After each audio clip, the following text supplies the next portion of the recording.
சரி மக்களே பாருங்கள், இன்றைக்கி உடலேருந்து எல்லாம் மீந்துச்சு. இப்போ வண்டியை தள்ளிட்டு போகிறேன் வீட்டுக்கு.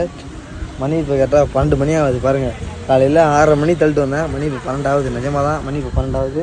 தள்ளிட்டு போகிறேன். அண்ணா மணி ஏற்றுண்ணா, மணி ஏற்றுண்ணா, மணி ஏற்றுண்ணா, மணி ஏற்றுண்ணா பாருங்கள். அப்படியே 11:47 12 போகுதா? பார்த்தீங்கன்னா மக்களே மணி 12 போகுது.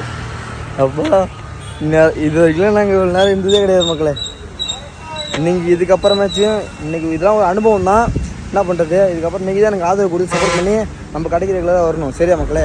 ஏன்னா நான் கடை போட்டதே உங்களுக்காக தான். நீங்கள் வந்து நம்ம கடையில் சாப்பிட்ணும், ஒரு பார்சல் வாங்கிட்டு போகணும், நம்ம ஃபாலோவர்ஸு நம்ம ஃபேன்ஸுக்காக தான் கடையை போட்டது. ஆமாம், யாருக்காக இதெல்லாம் பண்ணிக்கிட்டு இருக்கேன்? உங்களுக்காக மட்டும்தான். சரியா மக்களே? பாய். அதனால் எப்போ வந்தாலும் நம்ம கடையில் சாப்பிட்டு நம்ம சப்போர்ட் பண்ணி ஆதரவு கொடுங்க. நம்ம கடை எங்கே பார்த்தீங்கன்னா போனகிரிலேருந்து குஞ்சுப்பாடு போகிற வழியில் ஐநாகோல் பஸ் ஸ்டாப்பில் தான் இருக்குது நம்மளோட தள்ளுவண்டி டிஃபன் கடை. சரியா மக்களே? பாய்.